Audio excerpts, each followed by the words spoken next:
What is going on, YouTube? My name is Adam. I'm coach of the Maryland Blue Krabbys, and we are back for our Week 1 matchup versus the Destined Lucarios. They are coached by none other than Raven. Raven, I'm assuming that's your real name. It's probably not, but that's what we're going to go with. For those of you that have been following the UBA for a little while, you know that we opened up against Raven last season. So this is definitely a grudge match. He got us, I believe it was either a 1-0 or a 2-0 last season. So we are definitely going to be out for revenge this week. It is going to be a post-com match. Unfortunately, I didn't really have the time, the wherewithal to get this done live. I wish I could have, but you know, it was a late night. We kind of threw this together last second. Raven, I really appreciate you being flexible, scheduling-wise, because that really did help me out as far as just being able to get this battle in, making sure that I had a decent team ready to play you. But I'm going to go ahead, pull the battle video up real fast, and then we'll be good to go. Alright, so as you can probably see, we are going to be bringing Mega Absol, Victini, Gengar, Kartana, Gligar, and Crocodile. The Crocodile set was a really difficult choice for me this week, just because I did want to make sure that I had something to take on the Pinsir. The Pinsir was a huge problem to me. So the majority of what you see on this team is prep to take on the Pinsir. We had a Victini when we played Mega Pinsir last season in the UBA that was built to take that thing on. It was built to outspeed it with a Choice Scarf, and we were supposed to be able to live a +2 quick attack for sure, you know, unless it's a crit. And we actually ended up getting a huge crit against us that eventually cost us the match. So this week I wanted to make sure that if that Mega Pinsir did come, that we didn't suffer the same fate, just letting Raven set up a +2 and continue to mollywop the entire team. So I did have to play around the Pinsir. When I saw that my opponent did not bring the Mega Pinsir, I was thrilled, because Mega Pinsir was almost basically a free L to my face. So looking at his team, we see the Alolan Raichu, which he loves. I know that he usually packs. I'm not sure if he made it a Z-move, Z-eligible user this year.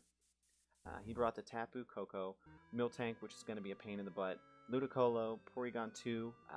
Again, I originally had Toxic attached to my Crocodile, just kind of 1v1 this thing a little more reliably, but I went a different route, which you'll see in a little bit. And we see Amoonguss, and Amoonguss is not going to be a fun time either, just because we are going to have to whittle it down.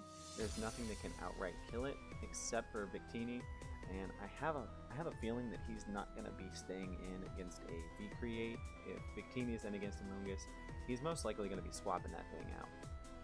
This match was played, I believe we played Thursday of last week, so we are a little bit behind as far as time of uploading goes. Again, you know, life has been super hectic, and I know that's not an excuse, and I know my past few videos have said this, but let's see, we're on Thursday this week.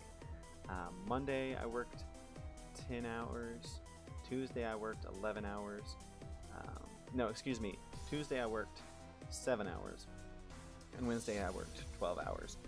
So there's not a whole lot of time to do much else except work and sleep right now in my life.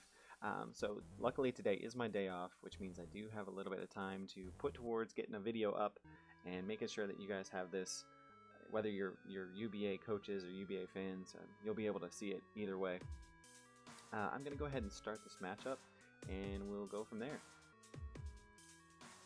We are going to slow this down just a little bit. So I see no real reason not to lead Crocodile right here. I have a feeling that Tapu Koko is going to lead, just so he can either Volt Switch or U-turn. And throwing this thing off right off the bat kind of makes my opponent, or at least I want it to make my opponent, believe that I am Choice Scarfed. I am not. I am a Soul Fest. This AV was supposed to be able to help me live things like D-Gleams, anything weird that the Alolan Raichu might have. So the reason that I went with an AV, I put enough bulk into this Crocodile that it would be able to live one attack from Pinsir, should be able to fire an attack back off. If not kill it, then at least weaken it.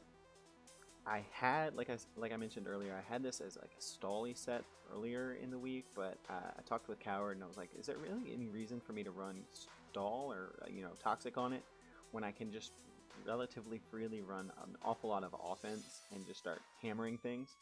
And he was like, oh no, I don't really see any reason why you shouldn't be able to do that. You'll just have to play really, really aggressively. So, you know, after that conversation, I did kind of realize that I did need to play a little aggressively against Raven, because that was my weakness when I played him the first time.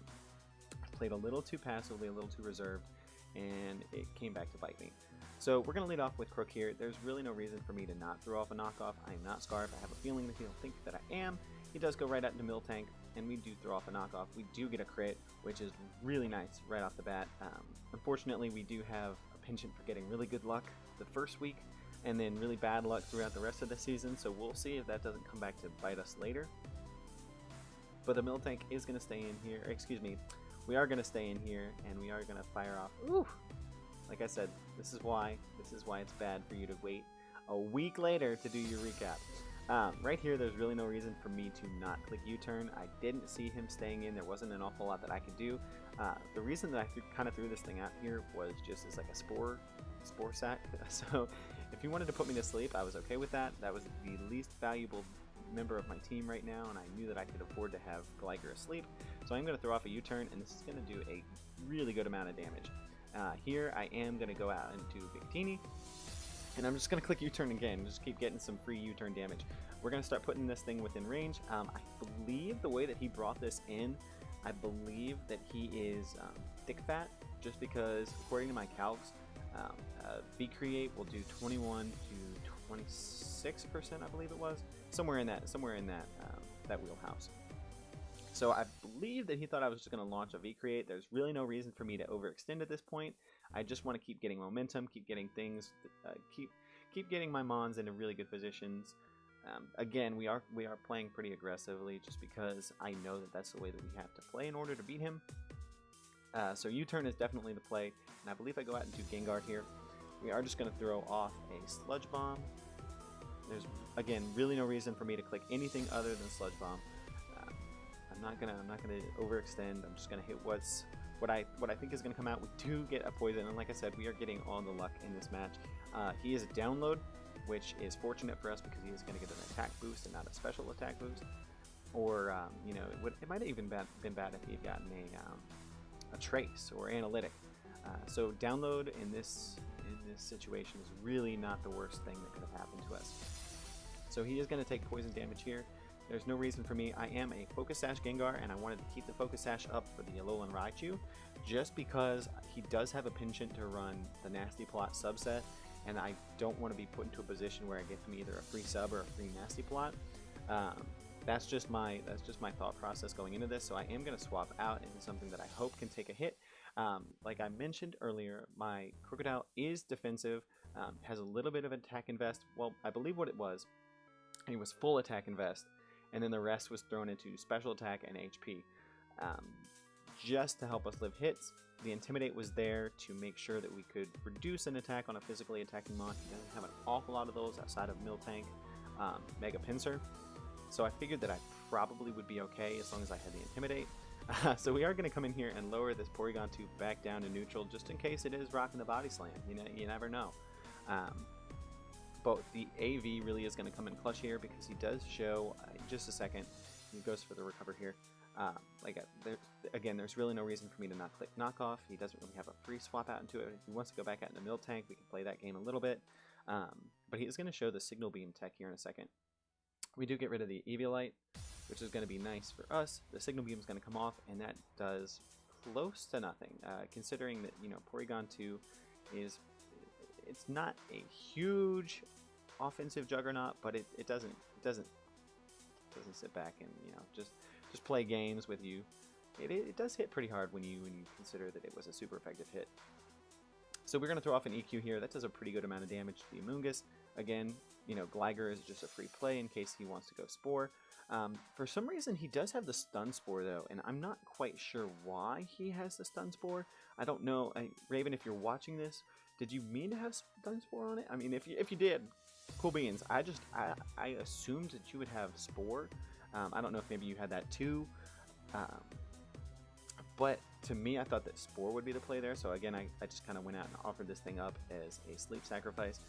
If you wanted to go for Stun Spore again, I was more than happy to have this thing paralyzed, not Choice Scarf.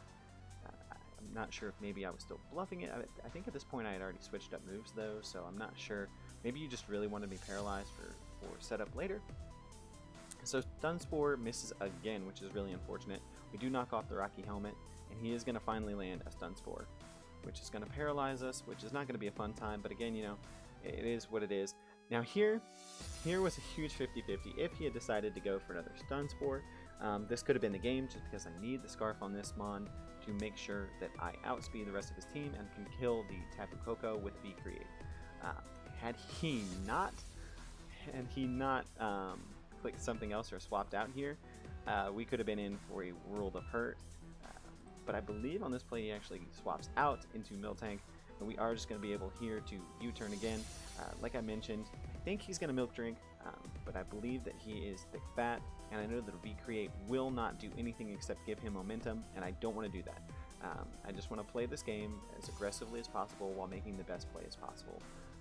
This team that I'm rocking this year is a little more cohesive to my playstyle than last season's was. I think by the end of last season I was starting to get the hang of my team, but I really enjoy not necessarily hyper-O, but offensive balance, which is kind of what my team is. Not really when you look at it, but I really do enjoy offense a little bit more than just balance in general. So here, predicting the Milk Drink, I just wanted to go out into Absol and make sure that I could get my Mega up. Just make sure that, you know, if he wanted to try and put up rocks, he was going to have a hard time doing that. And I wanted to almost bluff the Superpower. I'm not sure why he would go out into Porygon 2 unless he was offering this up as kind of a sacrifice, maybe to go out into Tapu Koko later. But he is going to get the special attack boost, which is not going to be a fun time. And we are just going to go Will-O-Wisp here, predicting either the Miltank to stay in or just getting chip damage off something else. I did have the Will-O-Wisp for Pinsir, just because I kind of figured that if he had the opportunity to be in against Mega Absol, he'd most likely click Swords Dance instead of just outright attacking me. And either way, it's a win-win. If that Mega Pinsir is at neutral, you know, if it kills me, then I can go out into Victini and revenge kill it. Or if he Swords Dances in my face and I land the Will-O-Wisp, then it's a threat somewhat neutralized. So here we are going to have to go out into Party Croc and try and tank a Signal Beam, which I have a feeling is what's going to happen. But he does just throw off a Recover here, which is good. It's really good for us. Excuse me, we go out into Victini and we're going to U-turn. I wanted him to think that I would click V-Create. V-Create was a roll to knock him out without the Eviolite. So I do just go right out into Party Croc here. I believe he does go for the Thunder Wave. Again, I need that Mon not paralyzed. I need it completely healthy in order to win this game. So there was no way that I was going to stay in and let him do something like status me. Signal Beam does come off. It does a little bit more than last time because he is +1 now. And here we are going to be able to land the KO just because he does go for Shadow Ball. And you know, there was really no reason. If we were not AV, I believe that, looking at the roll on that, I believe that he probably would have knocked us out. So the AV does come in clutch. It does allow Crocodile to get a kill, which is going to be the first kill of the match. Unfortunately, this Tapu Koko does come out. It's got revenge in its eyes, and it is going to be able to KO us outright with Hidden Power. Looking at that, I think that's Hidden Power Ice just because it is super effective against us. And here, there's really no reason not to go out into Morty. We are Focus Sash. The reason that I brought this was either to take out the Tapu Koko or to take out the Alolan Raichu. And if I can take out the Tapu Koko, that limits the amount of turns that Raichu can come in on. So I was more than okay here going out and clicking Sludge Bomb, because Sludge Bomb is absolutely free looking at his team. Amoonguss was his play. It is going to be a 2-hit KO, which is really nice. It does allow him to tank 1 hit. He is going to offer me up the Ludicolo here, which is a-okay. I don't know if maybe he thought I was Specs at this point, because the Raichu does come out, and this is what I was talking about. He loves to run Nasty Plot and sub on this Mon, and I wasn't going to be playing these. I didn't want to play this game this year. I wanted to just be able to be comfortable and set up against this thing, and just click a move. And because I am not choiced, I am just going to click Shadow Ball here, and we do see the sub. So if I had swapped there, we could have had a completely different outcome to this game. But there's really no reason for me to not click Shadow Ball. I am going to throw it off here. He does go for T-Bolt. It doesn't even break us down to a Sash. We do disable that T-Bolt. And Shadow Ball is just going to be able to KO him. which is super nice. The Coco is still a threat, but at this point, Victini outspeeds everything on the team. I just got to make sure that Miltank is low. Here, he is going to bring out the Miltank, and we do just go for Destiny Bond. Now, this is a play where Raven just completely got it. He got me. He puts up the Stealth Rock here, which is not going to be a fun time for Victini. I am going to have to play around it. If I had just gone for 2 Sludge Bombs, we would have been fine. He is going to Milk Drink here. You know, again, it's 6-1, we have dozen another, but we do land another poison, which is super nice. I think I've only clicked 4 Sludge Bombs in this match, and I think I've got 2 poisons off of it, so that's really, really lucky for me. So we are going to go Sludge Bomb here. It's going to be a 2-hit KO no matter what. He is going to let this thing drop, so Gengar picks up another kill. And now we're going to see the Tapu Koko, which is not going to be a fun time, but unfortunately for us, unfortunately for him, the Miltank is at a range where I believe 2 V creates will kill it, so we just have to play carefully here. Life Orb is going to start taking its toll on the Tapu Koko, so we are going to throw out Victini here. I am going to throw off a V create just because I have a feeling he's going to go Miltank. We are, because of the poison, we are going to be able to 2-hit KO this, but it definitely is thanks to the poison, so that poison did come in clutch. I'm not going to pretend like it didn't. And looking at the damage it did, V create did 25%. Look at the range that the Miltank is at. So I'm definitely not going to say that, you know, we would have had this game in the bag had it not been for the poison that we got on it. So we are going to throw off another V create. There is no reason whatsoever for me to stay in here and try and take a Thunderbolt, because I am Scarfed. There's nothing that staying in will gain me. So we do go out to Gligar. He is going to throw off a T-Bolt, which is okay because we are going to be absolutely immune to that. And we are just going to go for Defog here. I figured that HP Ice would probably kill me, especially considering that he was a Life Orb, but we do live it thanks to the Eviolite. We get rid of the rocks. We are going to feed this thing to Tapu Koko, just to solidify the game. We're not gonna be cheeky. We're not gonna do anything cute. We're gonna take the 3-0. We're gonna walk away from this happy camper. So we do launch a V create. That is gonna drop the Tapu Koko, and that is going to be week 1 for the Maryland Blue Krabbys. Like I said, there was a huge amount of luck that went for me. I am not denying that at all. I do think that playing aggressively helped me a lot, just because we were able to get off, I believe, 3 or 4 moves before we were even hit by an attack, which definitely helped as far as momentum went. We were just kind of able to play the game that we wanted to. And Raven is a really good opponent. You know, I'm not saying that he is by any means a bad opponent. Like, he got the better of us last season, so I really had to prep hard. And it still could have been a different outcome had we seen the Mega Pinsir, or had we not seen the poison against the Miltank. So things definitely went our way, but luckily it took the match for us. Excuse me, all of a sudden my throat's getting dry. We do move on to next week, where we take on the Crustle Esporte Club, coached by Enzo. But Raven, this was a great game. I know I asked a couple of questions throughout the match. If you want to comment below or just comment in our Discord, I'd love to find out the questions that I asked earlier. They're blanking in my mind right now. But this is Adam, coach of the Maryland Blue Krabbys, and we will see you all next week for week 2. Peace.